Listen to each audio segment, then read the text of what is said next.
My name is Ethan Cole, and at 40 years old, my world fractured on a bitter Boston evening. I was at the Fairmont Copley Plaza, standing inside a grand ballroom where the air hummed with the sound of clinking champagne flutes and the low murmur of expensive conversations. Light from the crystal chandeliers overhead seemed to drip onto the polished floors, illuminating the celebration for my father's retirement. At the front of the room, my father, Marcus Cole, the CEO of Vantage Capital, commanded the podium. His suit was a custom-made shield of dark wool, and his gaze swept across the 100-plus titans of finance he'd assembled as if they were his personal court. He lifted his glass, and his voice, rich with practiced authority, boomed through the speakers. He toasted the legacy he'd built from nothing, this empire that had consumed his every waking hour. Then he spoke with immense pride of his two brilliant successors, my brothers Liam and Nathan. And then, his gaze found me. I was tucked away in a corner, trying to remain invisible, but his eyes pinned me to the spot. A cruel, knowing smile twisted his lips. "Ethan," he announced, his voice suddenly dropping to a conspiratorial whisper that still carried across the silent room like a razor's edge. "My youngest, he chose a different life, a humble soldier's path, so poor, so utterly pointless." He paused, letting the words hang in the air. Maybe it's best if he goes now before he spoils the celebration. A wave of laughter crashed through the ballroom. It wasn't just noise, it was a physical force.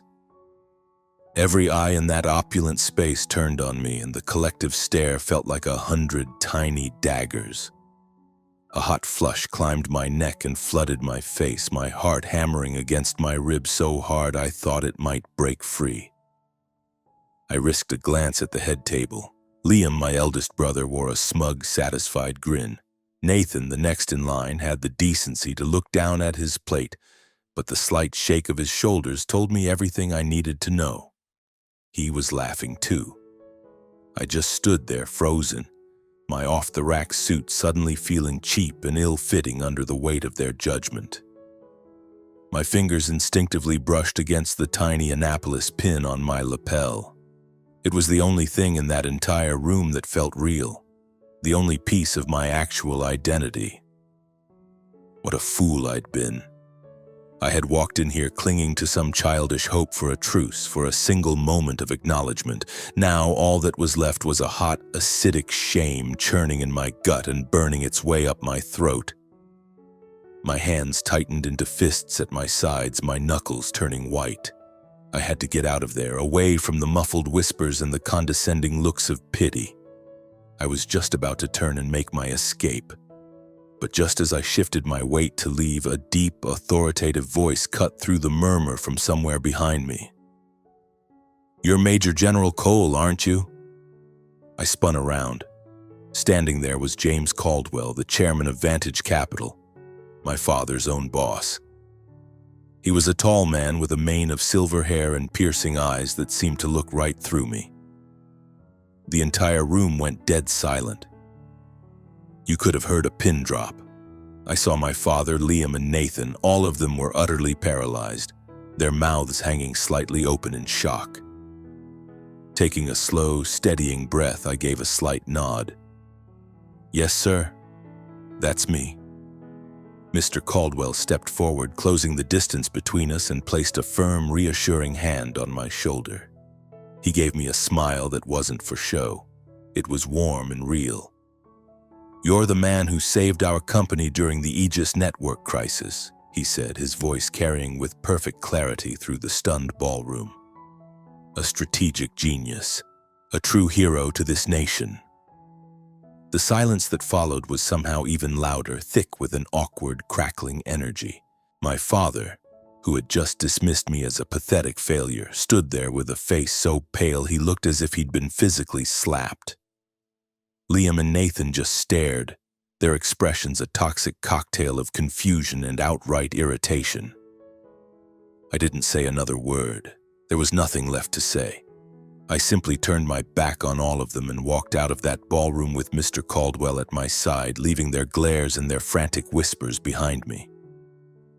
As the heavy doors closed, it hit me with absolute clarity. My worth was never theirs to grant or take away. It was something I had forged myself, on my own path, visible only to the people who actually mattered. But to truly understand what happened that night, you have to go back with me.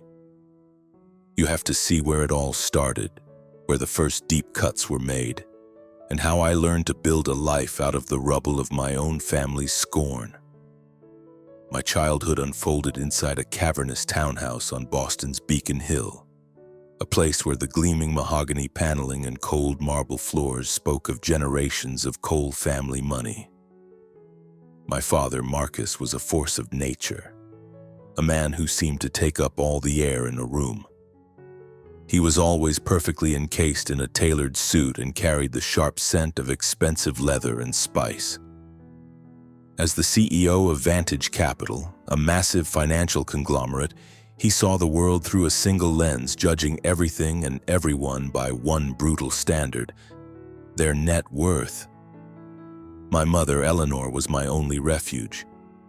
She was a gentle soul who loved the quiet worlds she found in books and history, a soft and calming presence in my father's harsh domain.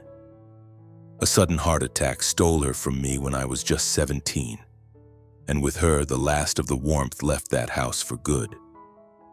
My two older brothers, Liam and Nathan, who were 5 and 3 years my senior, were perfect little mirrors of my father. They were ambitious, cutting, and lived for the slightest nod of his approval. And then there was me, the family's strange disappointment. From my earliest days, I was captivated by books about war, by the stories of brilliant generals and the art of military strategy.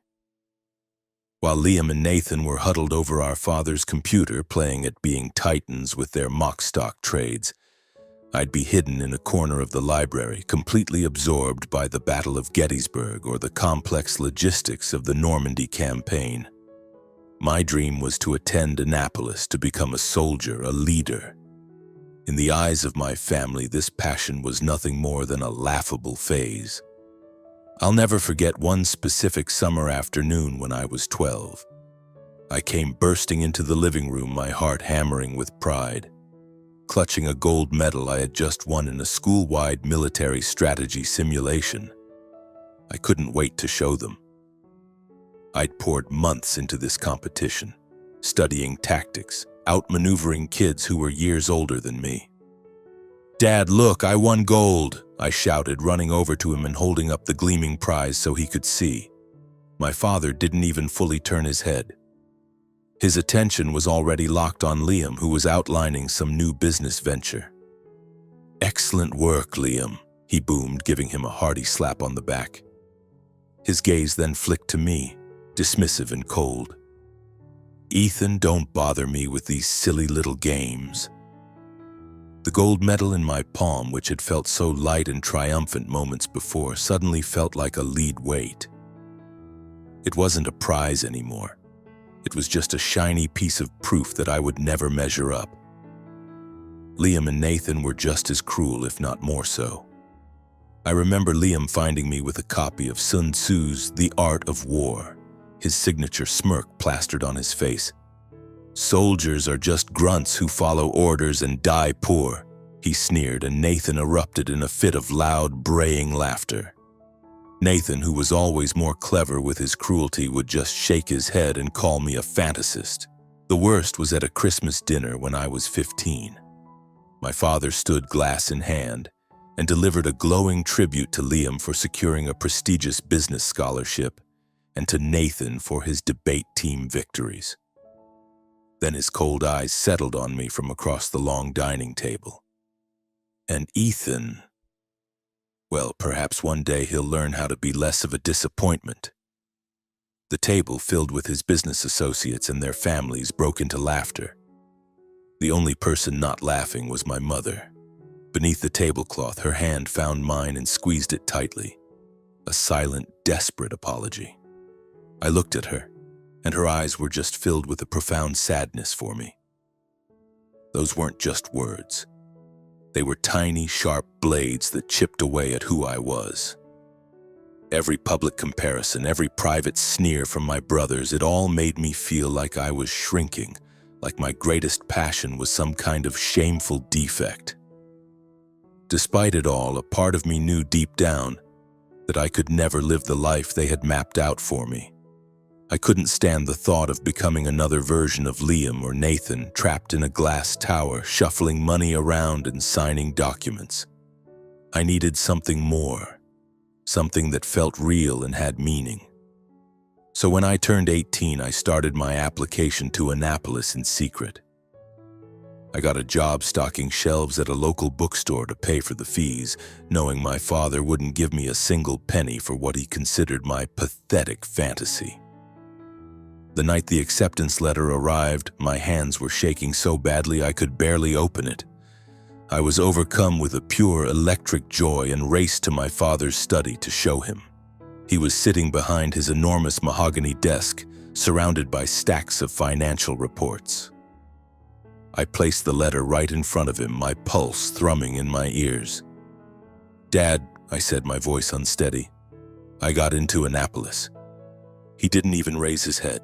He just picked up the thick envelope, gave the letter inside a cursory glance, and then, with deliberate slowness, ripped it in half. He dropped the pieces into the wastebasket beside his desk. "A road to nowhere," he said, his voice as cold and hard as steel. "If this is the path you choose, don't ever expect a shred of recognition from me." I just stood there, completely stunned, watching the two halves of my future settle amongst the trash. My mother had been gone for a year by then, so there was no one left in that house to defend me. Liam and Nathan, who had been listening from the hallway, just laughed. "Congrats, little soldier boy," Liam mocked. "Go enjoy being poor." But I didn't back down. A few weeks later, I packed a single duffel bag, walked out of that opulent prison, and entered Annapolis on a full scholarship, without a single dollar from my family. It was the first time I had ever tasted true freedom, but it was also the moment I understood with chilling certainty that I was entirely on my own. Annapolis was another universe. It was a world of cold gray stone buildings where the sharp echoes of drill commands bounced off the walls from dawn until dusk. I remember standing in the main quad on my first day, a heavy pack on my shoulders, taking in the other plebes. Some were brimming with confidence. Others looked as lost and anxious as I felt. But here, no one knew I was the youngest son of Marcus Cole, and no one gave a damn about the years of mockery that had been branded onto my soul. Here I was just Ethan Cole, a midshipman who would have to earn his place with sweat and grit. The training was more brutal than anything I could have ever conceived. There were 4 a.m. runs in the freezing coastal rain, tactical exams that pushed my mind to its breaking point, and instructors who would tear you apart for the smallest mistake. More than once, I lay in my bunk at night, my body screaming with exhaustion, wondering if I had what it took to survive. My father's words, "a road to nowhere," would loop in my head like a cruel taunt. But every single time I felt myself start to break, I would think of my mother. I would remember the letter she had written me just before she died. "Live a life that is true to your own heart." That letter, folded into a tiny, worn square and tucked safely in my wallet, became my anchor. It was the one small flame that kept me from going under. Fueled by that memory, I threw myself into my studies and training with a kind of desperate fury. I devoured books on Napoleon's tactics. I broke down the great naval battles of World War II, and I pushed myself to the limit in every leadership exercise. And slowly, painstakingly, I started to find my footing. In my sophomore year, I was chosen for the tactical simulation team, and I led our small squad to victory in a national competition against other service academies. When my commanding officer clapped me on the shoulder and told me I had the mind of an admiral, I felt a flicker of pride ignite inside me, a warmth my family had never once offered. Yet even those small victories were tinged with a deep, persistent loneliness. Graduation day at Annapolis was a postcard of perfection, with golden sunlight spilling across the waters of the Chesapeake Bay. I stood in formation, my cover perfectly straight, the honor graduate medal pinned to my chest. I scanned the crowded stands, still foolishly hoping to see my father, Liam, or Nathan. I'd sent them invitations, of course, knowing it was a pointless gesture. When my name was called and the applause washed over me, I knew none of it came from them. I smiled and accepted my diploma, but my heart felt like it was filled with stones. That night, while my classmates were out celebrating with their proud families, I sat by myself in a small diner just outside the academy gates.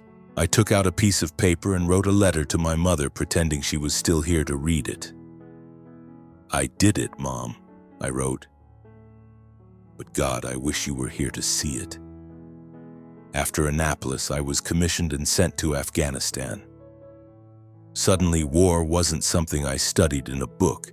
It was the acrid smell of dust and cordite, the deafening roar of explosions, and the wide, terrified eyes of the men under my command. I was a young lieutenant leading a platoon outside of Kandahar. In those first few weeks, my hands shook every time I heard the crack of gunfire, but I learned to force it down, to put my men's lives ahead of my own terror. One moonless night, my platoon walked straight into an ambush in a narrow, rock-strewn valley. Bullets ripped through the air around us. A young Marine just a few feet away from me went down, a round tearing through his leg. Without thinking, I scrambled to him, dragged him behind a boulder, and cinched a tourniquet around his thigh while ordering my men to lay down, suppressing fire. We made it through, but later that night, sitting alone in my tent with my hands still trembling, I understood. War wasn't glorious or heroic like it was in the books. It was just life and death, a crushing weight of responsibility that settled deep into my bones. It was in Afghanistan that I first became fascinated with cybersecurity, a new and vital battlefield. I saw how insurgent groups were using encrypted networks to coordinate, and I realized I could apply my strategic training to this new domain. I started teaching myself to code late at night, long after my patrols were over, poring over manuals by flashlight. When I returned to the States, I was recruited into a special joint task force focused on cyber warfare. At 30, I was put in charge of Operation Aegis, a mission to stop a massive coordinated cyber attack aimed at America's core financial infrastructure, including, ironically, my father's firm, Vantage Capital. For 3 straight weeks, we were locked in a windowless, suffocating command center at Fort Meade, our eyes burning from staring at screens as we tracked malware that was being funneled through a sophisticated network in Eastern Europe. After weeks with almost no sleep, we finally broke through. We shut down the attack, saving the economy from a potential meltdown and protecting billions of dollars. The Department of Defense awarded me another medal, and a small piece in the Wall Street Journal mentioned me by name, calling me a brilliant and decisive officer. I clipped the article and sent it to my father with a short, simple note. "Thought you might want to see this." I told myself I didn't expect a response, but a small, stupid part of me still hoped. A week later, he called. His voice was as cold and clipped as ever. "Ethan, I've told you not to waste my time with these military games of yours. Being a soldier is a dead end. It's a life of irrelevance." The line went dead. I just sat there, holding the silent phone, feeling exactly like that 12-year-old boy in the living room, holding his worthless medal, utterly and completely alone. After that phone call, I gave up. I stopped sending him anything. I didn't send an invitation when I was promoted to commander, nor did I send one for the ceremony where I was decorated for leading Operation Phantom Strike, a mission that shielded the U.S. electrical grid from a catastrophic foreign hack. I finally accepted that it didn't matter what I accomplished. He would never come. Phantom Strike was the single greatest test of my career. My team uncovered a piece of malware so sophisticated it was practically invisible, designed to cripple the entire national power grid. For weeks, we worked 18-hour days, our eyes raw as we combed through millions of lines of code. One night, when the entire team was running on fumes and ready to collapse, I noticed a tiny repeating pattern in the data stream. A nearly insignificant detail, but it was the thread that allowed us to unravel the whole attack. We deployed our countermeasures just minutes before the grid was set to go dark. Later, at a formal ceremony in D.C., a 4-star admiral shook my hand and told me I had fundamentally changed the playbook for national cyber defense. But as I looked out at the assembled crowd, there was, as always, no father, no Liam, no Nathan. By then, I was used to their absence, but a dull ache of that old wound still remained.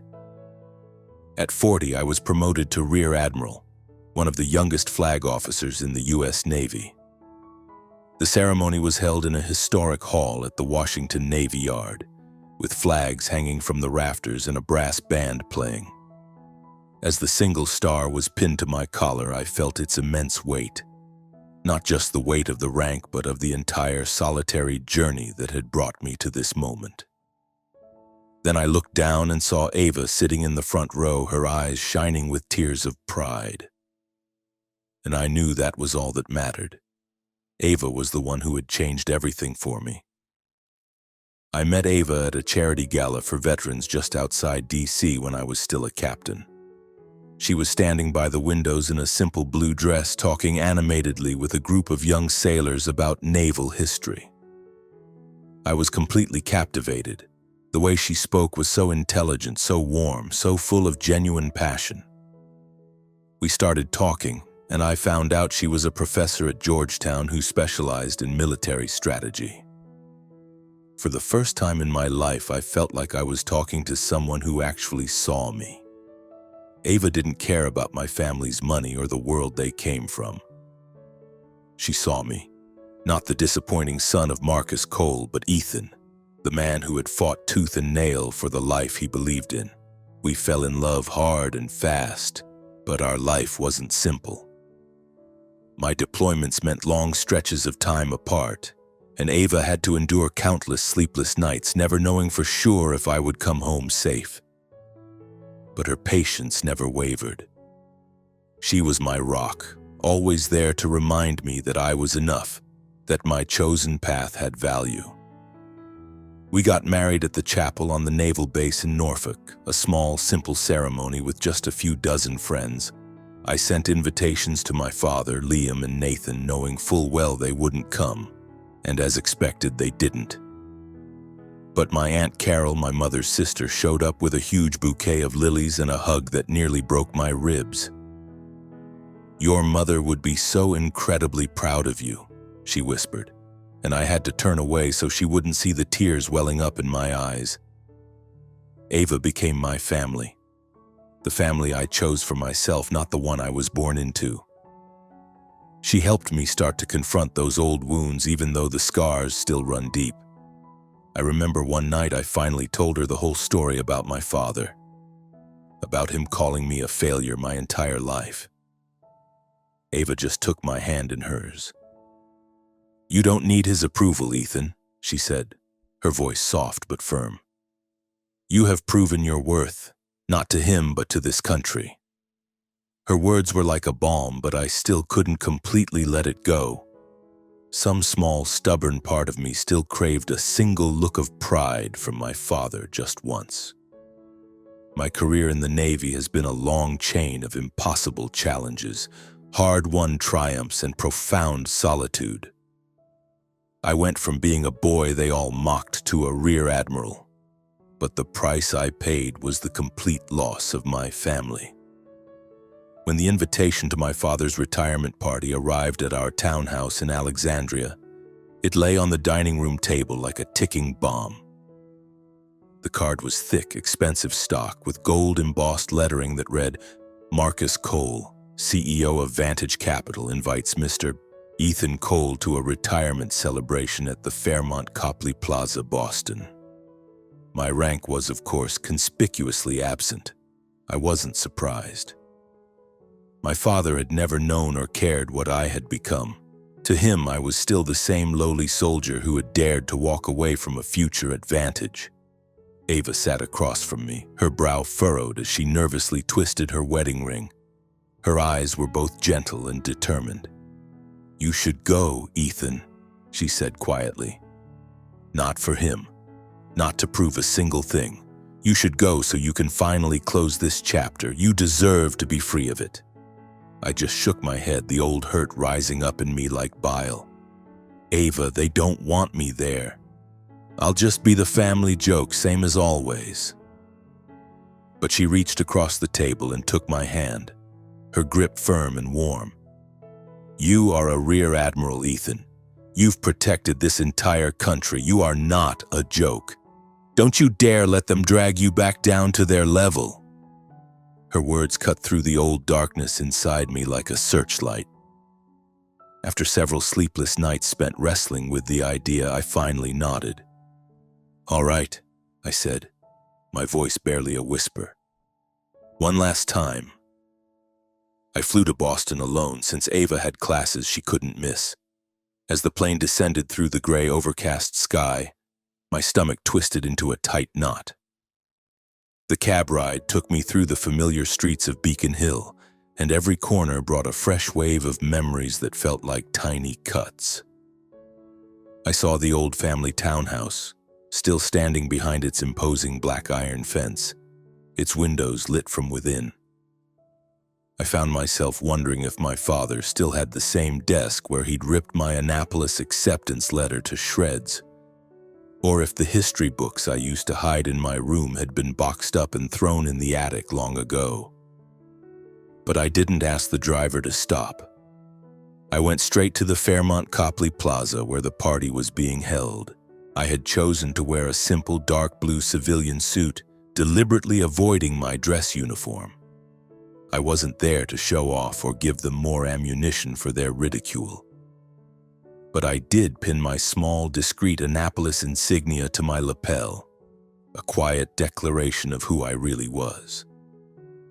When I stepped into the ballroom, my heart began to hammer against my ribs, and for a second I felt like that 18-year-old kid again, standing before my father, bracing for the inevitable blow. The room was a sea of excess, gleaming crystal chandeliers, tables draped in silk, and hundreds of guests dripping with wealth. The soft strains of a string quartet mixed with the sound of polite laughter and clinking glasses. I found a corner, grabbed a glass of water, and tried to make myself invisible, an outsider in this world that should have been my own. Liam was the first one to find me. He was 45 now, with flecks of gray at his temples, but he still had the same arrogant smirk. He sauntered over, a glass of champagne in his hand. "Ethan, still playing soldier?" he asked, his voice thick with condescension. "I'm surprised. I figured you would have given up by now and come begging Dad for a job as a mailroom clerk." Nathan, lurking just behind him, added his own jab. "You clean up all right, little brother," he sneered.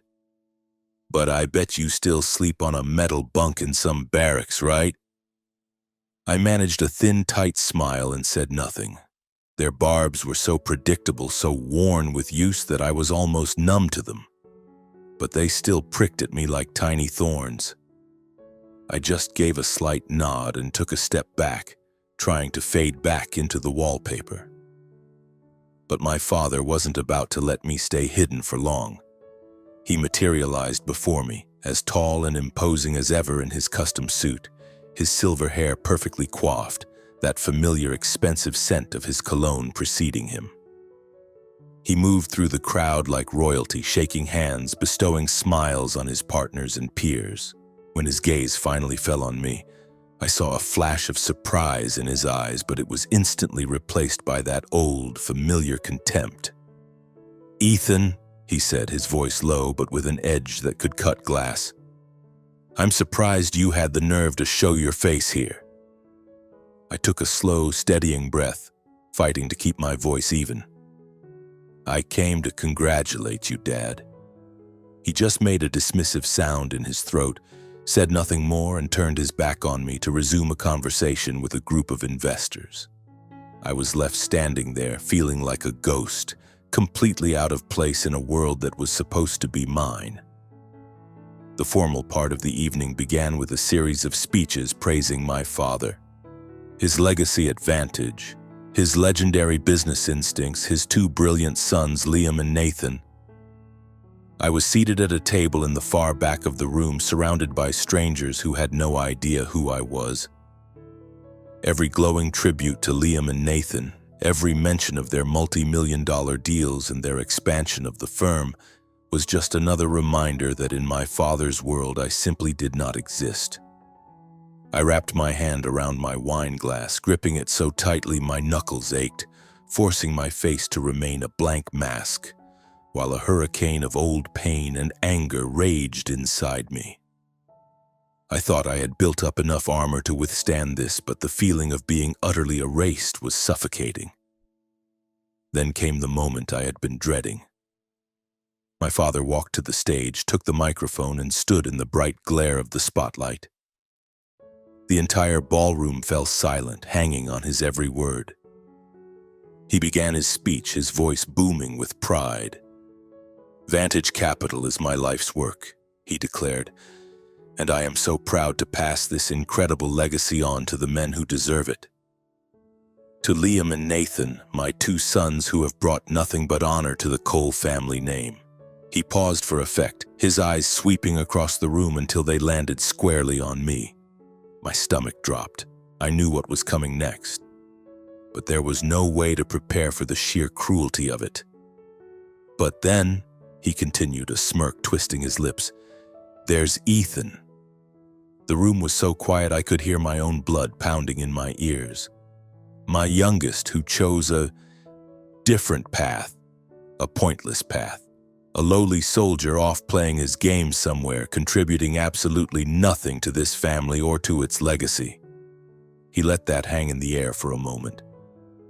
"Perhaps it's best if he leaves now, so the rest of us, the people who actually belong here, can get on with our celebration." He actually pointed a finger toward the exit, as if ordering a servant to be thrown out. The ballroom was plunged into a thick, uncomfortable silence. I could feel the blood drain from my face, my cheeks burning as if he'd physically struck me. 100 pairs of eyes swiveled in my direction, and a ripple of whispers spread through the crowd like a virus. From the head table, Liam was smirking, his eyes shining with smug satisfaction. Nathan had his head bowed, but I knew he was just trying to hide his own smile. Beneath the table, my hands clenched into fists so tight my fingernails dug into my palms, drawing blood. The humiliation was a white-hot fire consuming me from the inside out. A primal part of me screamed to just stand up and run to get as far away from this place as I could. But my feet felt like they were bolted to the floor. I rose from my chair, my back ramrod straight, preparing to walk out just as my father had demanded. And then, a deep, commanding voice cut through the silence from somewhere behind me. "You're Rear Admiral Cole, aren't you?" I turned, my heart suddenly racing. It was James Caldwell, the chairman of Vantage Capital. He was a tall man with a shock of silver hair and eyes that seemed to see everything. He was staring right at me. The entire room seemed to be holding its breath. Mr. Caldwell stepped forward, his eyes fixed on the small Annapolis pin on my lapel. "You're Ethan Cole," he said, his voice ringing with authority, carrying to every corner of the room. "The man who led Operation Aegis, am I right?" He didn't wait for an answer. "The one who saved Vantage Capital from a cyber attack that would have utterly destroyed us?" I took a deep, shuddering breath, forcing my voice to remain steady. "Yes, sir. That was me." A wave of stunned silence, more profound than before, washed over the room. On the stage, my father stood frozen, his face ashen, his mouth hanging open as if he'd been hit by a bolt of lightning. He had no idea. He truly, genuinely had no idea that I was a Rear Admiral, or that I was the one who had saved his own damn company. Liam and Nathan just stared at me, their faces a mixture of bewilderment and raw annoyance. Mr. Caldwell put a firm hand on my shoulder, his smile both warm and powerful. "Not many people are aware of this," he said, turning to address the stunned crowd. "But Rear Admiral Cole is a strategic mastermind. He stopped a cyber attack that would have cost Vantage billions. He isn't just a soldier." He paused, letting his words sink in. "He is a national hero." A ripple of hushed awe spread through the ballroom. I could feel every eye in the room on me, but this time their stares weren't tiny daggers of judgment. They were filled with admiration, with curiosity, and from some, a flicker of shame for having laughed at my father's cruel joke. I glanced at my father, but he wouldn't meet my gaze. He just stood there, clutching the microphone, his eyes vacant, like a man who had just realized he'd lost something precious but couldn't remember what it was. Mr. Caldwell turned back to me. "Would you care to say a few words, Admiral?" he asked. I just shook my head, managing a faint smile. "No, sir. I just came to congratulate my father." But Mr. Caldwell wasn't finished. He gently but firmly guided me up onto the stage despite my quiet protests. "A man like this deserves to be recognized," he announced, and then he looked directly at my father. "Marcus," he said, his voice ringing with conviction, "you have a son to be truly proud of." The ballroom went utterly still, the light from the chandeliers beating down on me, making me feel as if I were standing alone in the center of the world's brightest spotlight. My father, Marcus Cole, the Titan CEO of Vantage Capital, just stood there, his hand gripping the microphone so hard his knuckles were white. His face was ashen, his eyes completely lost. He didn't know I was a Rear Admiral. None of them did. All those years I had poured into my service, from the dust-filled streets of Kandahar to the sterile, windowless command centers at Fort Meade, none of it had ever registered with them. And now, standing here with hundreds of pairs of eyes locked on me, I felt a strange and heavy pressure. It wasn't the humiliation from before. It was something else, a chance maybe to finally say the things I had kept buried for decades. Mr. Caldwell gave my shoulder a gentle squeeze, his voice a low, warm murmur in my ear. "Say something, Ethan," he urged. "They need to hear it from you." I took a deep, shaky breath, my heart hammering. I hadn't prepared for this. My only goal tonight had been to offer a quiet congratulations, to search for one final fleeting chance at peace. But now here I was on a stage facing my father, Liam, and Nathan, and a room full of people who had laughed at my expense just moments ago. My fingers brushed against the Annapolis pin on my lapel, and a lifetime of memories flooded me. The sleepless nights in Afghanistan, the letters I'd written to my dead mother, Ava's voice in my head. "You don't need their approval." I reached for the microphone, my hand trembling slightly. I'm not really one for public speaking," I started, my voice unsteady. The room was so quiet you could hear the air conditioners hum. "I came here tonight to congratulate my father, Marcus Cole, on everything he's built with Vantage. I know how proud he is of Liam and Nathan, and they've earned that pride." I paused and I looked straight at my father. He still wouldn't look at me. His gaze was fixed on the polished floor, as if he couldn't bear to face the reality of me standing here being seen. "But I do want to say one thing," I continued, and I could feel my voice growing stronger, more certain. "I didn't choose my path to disappoint my father or to rebel against my family. I chose it because it was what I believed in. I believe in protecting things that matter, and not just money or a corporate reputation, but the people who rely on us, the values that are bigger than any one of us." My voice was steady now. "I've spent 20 years serving in the Navy. I didn't do it to be a lowly soldier. I did it to be a sailor and a leader, and I am damn proud of it." I stopped, letting the words hang in the air. The room was still silent, but the way they were looking at me had changed. The curiosity had turned to respect, the skepticism to quiet contemplation. I looked at my father, still searching for some sign, a nod, anything. But he just stood there, his lips pressed into a thin, hard line, his hands strangling the microphone stand as if it were the only thing holding him up. At the head table, Liam and Nathan stared at me with blank, unreadable expressions. The mockery was gone, but so was any hint of warmth.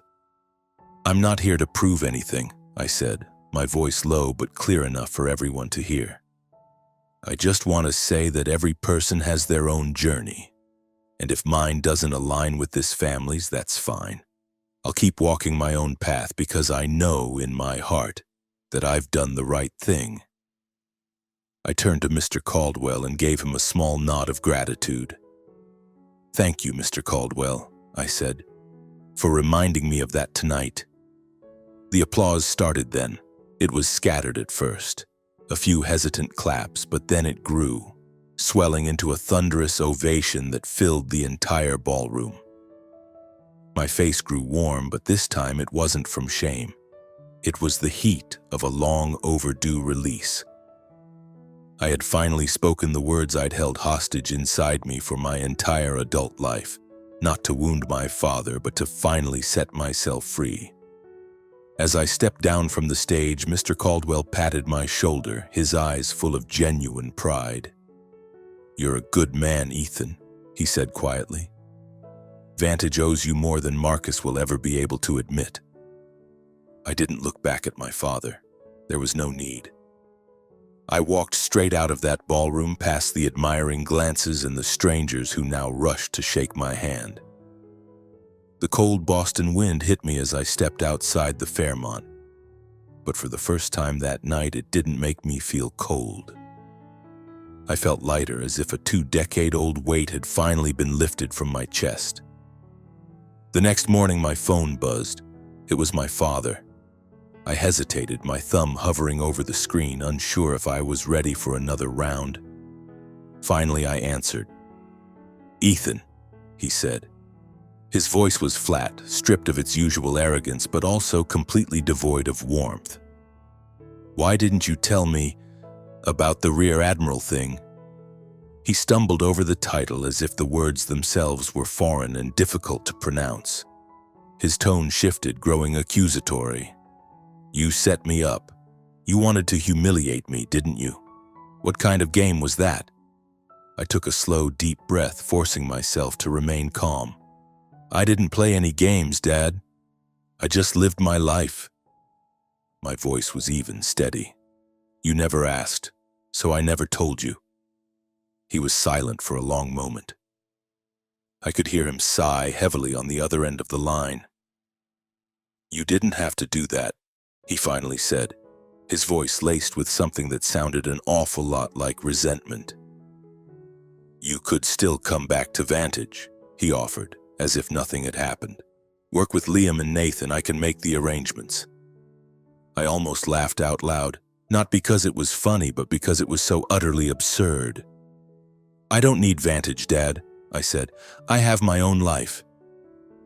I ended the call without waiting for him to reply. A few days later, a text message from Nathan popped up on my screen. "Getting a little full of yourself, aren't you, Admiral?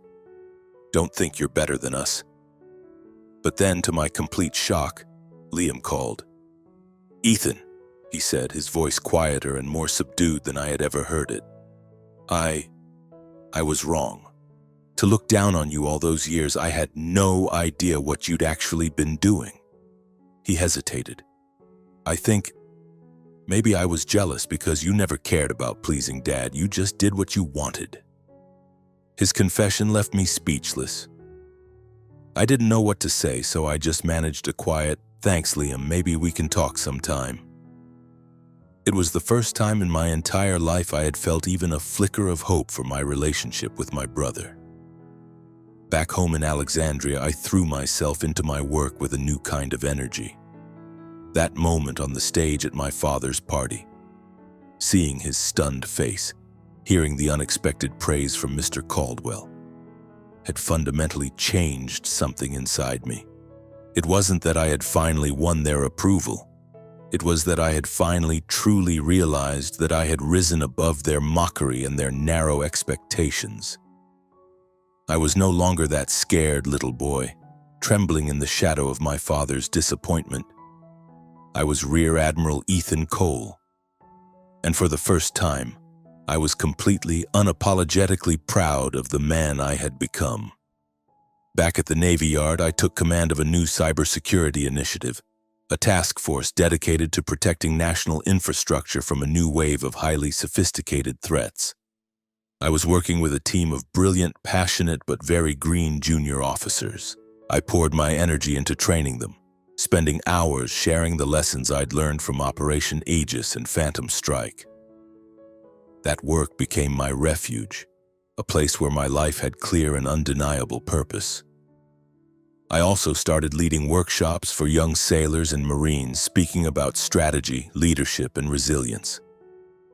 After one presentation, a grizzled old captain pulled me aside and put a heavy hand on my shoulder. "Ethan," he said, "you're a real inspiration to this new generation. You show them that you don't need a famous family or a pile of money to do something truly great." His words meant more to me than any medal I had ever earned. It was around that time that I started writing a memoir, not to brag about my accomplishments, but as a way to heal. Every page I wrote was another step toward letting go of the old pain and making peace with my past. I wrote about Annapolis, about those terrifying nights in Afghanistan when I was sure I wouldn't see the sun rise, and about Ava, and how her love had helped me find my way back to myself. When I sent the first draft to my Aunt Carol, she called me back crying. "Your mother would be so proud of you," she told me. A few days later, an old photograph arrived in the mail. It was of my mother standing next to a bookshelf, a thick volume of naval history in her hands. The note attached said, "Your passion was always her legacy, Ethan." I held the photo for a long time, feeling my mother's presence more clearly than I had in years. About a year after my father's retirement party, I got an unexpected call. Liam's name flashed on the screen. I hesitated for a second, then answered the call. "Ethan," he said, his voice surprisingly tentative, a world away from his usual booming confidence. Can we meet to talk?" I was so taken aback I agreed immediately.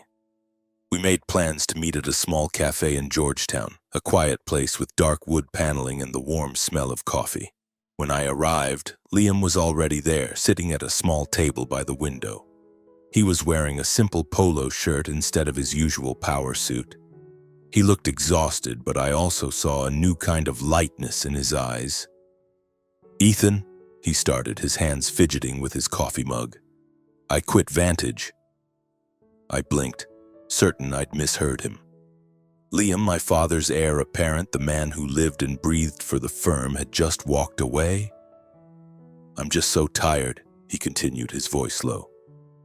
"Tired of trying to please Dad. Tired of chasing deals and staring at spreadsheets." He looked up at me. "I've been hiding something my whole life. I always wanted to be a chef. I love cooking. But Dad always said it was beneath a man like me. So for my entire life, I just did what he wanted." He let out a long breath. "Now I'm going to try living for myself the way you always have." I just sat there, completely stunned.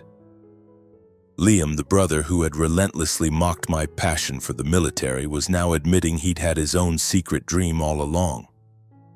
"I enrolled in a culinary program in Lyon," he said.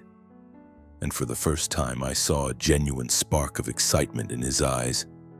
"I have no idea if I'll be any good at it, but for the first time in my life, I actually feel free." He looked me straight in the eye. "And I learned that from you, Ethan. You never let him break you." His words hit me so hard I couldn't speak.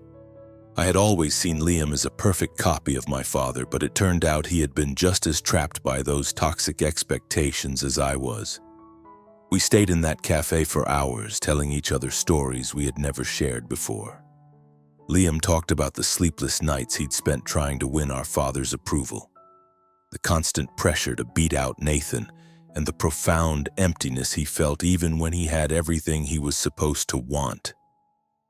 I told him about Annapolis, about the times I had been on the verge of quitting but kept going because of my mother's letters. For the very first time, I didn't see Liam as my enemy. I saw him as my brother, another man trying to find his way out of the wreckage. Then Liam brought up our father. "Dad's not doing well, Ethan," he said, his voice dropping. "Since the retirement, he's just lost. He's rattling around that huge house all by himself. Nathan is buried in work and now I'm gone. His health is bad. High blood pressure, diabetes. All those years of stress are catching up to him." He paused. "He'd never admit it, but I know he's lonely." I didn't say anything, just pictured my father, the man who had always seemed like an indestructible force of nature, now old, sick, and alone. A part of me was still furious with him, but another smaller part felt a sharp pang of pity. I looked at Liam. "What if we did something for him?" I asked. He looked up, surprised. "What do you mean?" An idea began to form, and I smiled. "Dad's birthday is next month. What if we throw him a surprise party? Not to try and win his approval, but just to show him that we're still his family, even if things are broken." Liam thought about it for a moment, then slowly nodded. "Okay," he said, "but it'll just be you and me. Nathan won't go for it." So we started to plan. I called Aunt Carol, who was overjoyed by the idea. "That's a wonderful thought, Ethan," she said over the phone. "Marcus needs to be reminded that he still has people who care about him." We picked a small restaurant in the North End that our mother had loved, a cozy place with exposed brick walls and old black and white photos of Italy. Liam took charge of the food, insisting on cooking Dad's favorite dishes himself, a perfect osso buco and a classic tiramisu. I reached out to a few of Dad's old friends from Vantage, including Mr. Caldwell, who immediately agreed to come. "Marcus could use a wake-up call," he said with a low chuckle. On the day of Dad's birthday, Liam and I stood in the private dining room, as nervous as little kids. Liam had managed to get him there under the guise of a quiet dinner with a few old colleagues. When our father walked in, I was struck by how much he had aged. He was thinner, his silver hair seemed whiter, and his eyes looked tired. But when he saw us standing there, when he saw the table decorated with old family photos, including several of Mom, he froze in the doorway. What is all this?" he asked, his voice shaking. "Happy birthday, Dad," Liam said, stepping forward and putting a hand on his shoulder. "We just wanted you to know that we're still here for you." Our father looked from Liam to me, then around the room at Aunt Carol, at Mr. Caldwell, at his old friends, and finally back at me, the son he had publicly disowned. He didn't say a word, just gave a slow, stiff nod. But I saw his eyes glisten with moisture. It was the first time in my entire life I had ever seen him look like he was about to cry. The party was small and warm. Mr. Caldwell told funny stories about the early days of Vantage. Aunt Carol shared memories of Mom that made everyone smile. And Liam had us all laughing with stories about his disastrous first attempts in the kitchen. I sat and watched my father all night, and I realized he wasn't that terrifying, all-powerful figure from my childhood anymore. He was just an old man, finally learning how to be alone. As the party was winding down, he pulled Liam and me aside. "Thank you," he said, his voice raspy with emotion. I was wrong about a lot of things. It wasn't a real apology, not a direct one, but for my father it was the closest he would ever get. After that night, Liam and I started talking regularly. He moved to Lyon to start his culinary program and would send me pictures of the incredible dishes he was making. My father started calling me too. Not often, but enough to show he was making an effort. He'd tell me about his doctor's appointments or how he'd started reading the history books that used to be my mother's, because Eleanor loved them. He said once. I hadn't fully forgiven him. I don't know if I ever will, but I was learning to see him as just a man, flawed and full of his own regrets. In the spring of 2025, I stood in a small ready room at the Peterson Space Force Base, adjusting my uniform in the mirror. The Rear Admiral's star on my collar gleamed under the fluorescent lights, but today, it felt different, heavier. I was about to be presented with the Distinguished Service Medal for my role in developing a new, advanced cybersecurity system that was protecting our national infrastructure from global threats. It wasn't my first award, but it was the first time I felt a strange sense of anticipation, not just for the medal itself, but for something else entirely. My father, Marcus Cole, had said he would be there. In the year since the surprise birthday party Liam and I had thrown for him, our relationship had started to change, slowly but surely. He called more often, and the calls were no longer filled with thinly veiled criticism or sarcastic jabs. He started asking about my work, about Ava, and about our son Leo, his grandson whom he had never even met. One time, he even told me he was reading a book about the Pacific Theater in World War II and asked me a question about the Battle of Midway. Eleanor loved all this stuff, he'd said, his voice quiet and heavy with regret. I was never sure if he was really changing or just trying to ease his own conscience, but I learned to accept these small offerings, keeping my hopes in check but my heart a little more open. When I sent him the invitation for the medal ceremony, I honestly didn't expect him to come. I had sent dozens of invitations over the years, for my Annapolis graduation, for medal ceremonies after my deployments, for every single promotion, and not once had a single member of my family ever shown up. But this time my father called me back, his voice hesitant but clear. "Ethan," he'd said, "I'll be there. I want to be there to see you." I just stood there holding the phone, not knowing what to say. Ava, who was standing nearby bouncing Leo on her hip, just smiled at me. "See, Ethan?" she'd whispered. "Things can change." I nodded, but a part of me was still terrified, convinced this was all some kind of fragile dream that would shatter at any moment.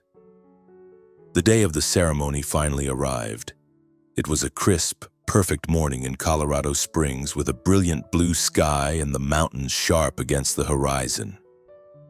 The base auditorium was formally decorated with American flags flanking the stage and rows of seats filled with uniformed officers, government officials, and their families.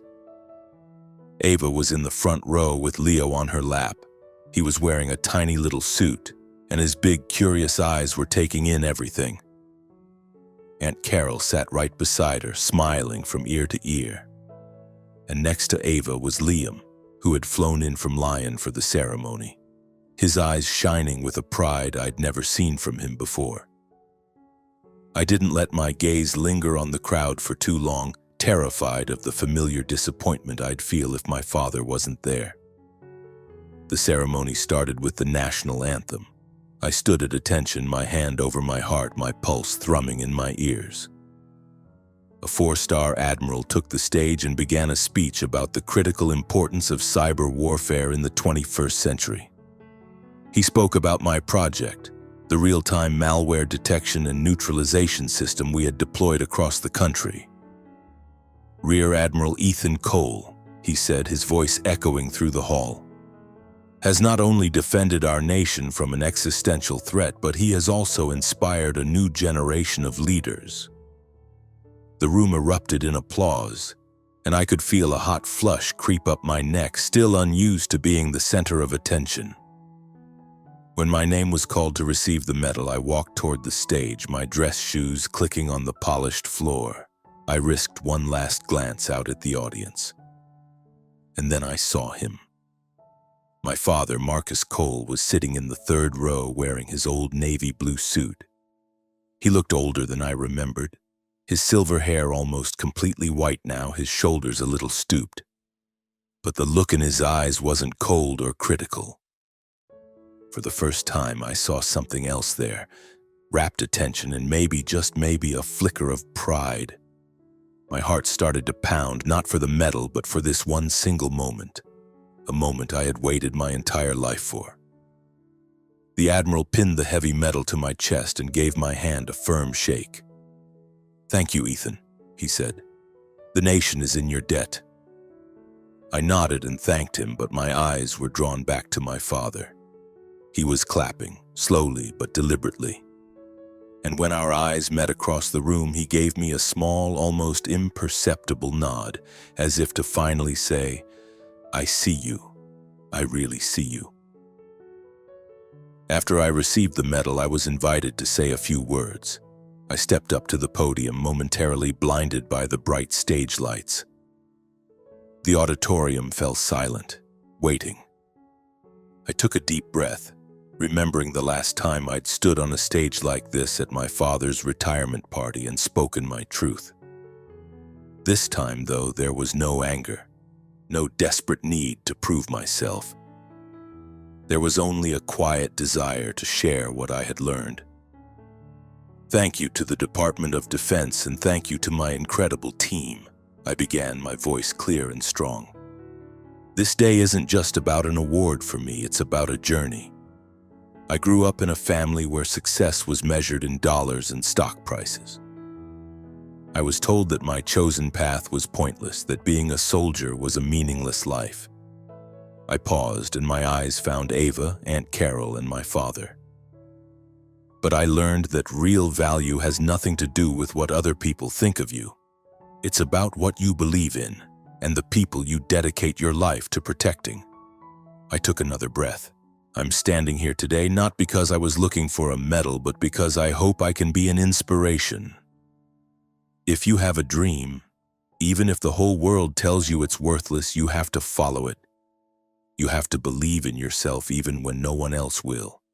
And you have to remember that family isn't always about blood.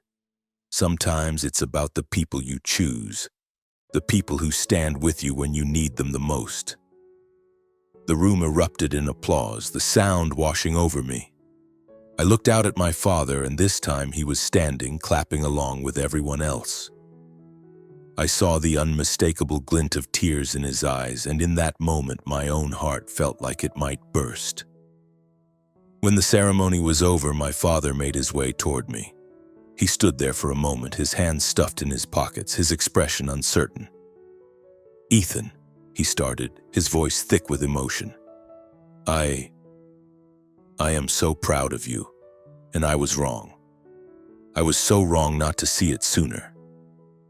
I was completely floored. I never in a million years thought I would hear those words from the man who had ripped up my Annapolis acceptance letter, the man who had ordered me out of his retirement party. Tears welled in my eyes, but I forced my voice to stay even. "Thank you, Dad," I said. "I'm glad you came."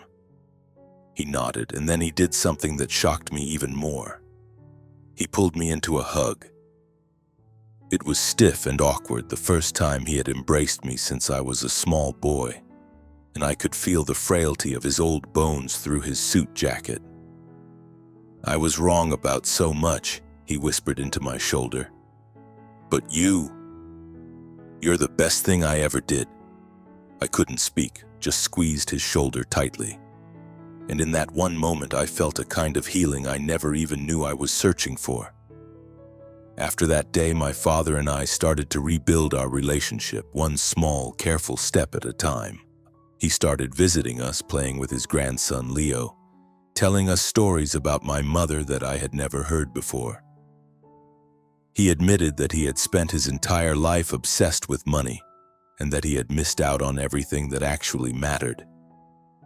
"I lost your mother because I was never there," he told me once, his voice heavy with a lifetime of regret. "I don't want to lose you too." I just nodded, not making any promises, but deep down, I knew I was finally ready to give him a second chance. Liam stayed in Lyon, opening a tiny perfect bistro and sending me pictures of all the amazing food he was creating. Nathan kept his distance, but I didn't press the issue. I had learned that you can't force people to change, and I had made my peace with that. Ava and I kept building our life together with Leo at the center of our universe. I finally finished my memoir. It was published under the title The Uncharted Course.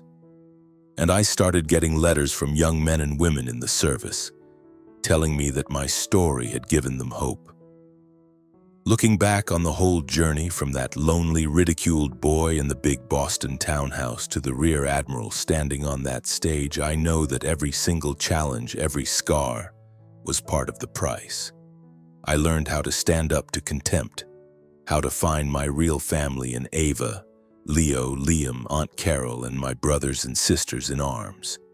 And most importantly, I learned how to forgive, not just my father, but myself, for all the years I wasted craving the approval of people who were blind to my value.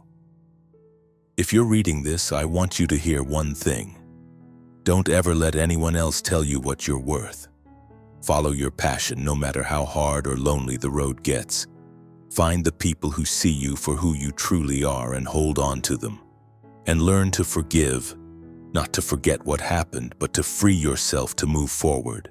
Life is a battle, but the only victory that truly matters is the one you win by living a life that is true to your own heart.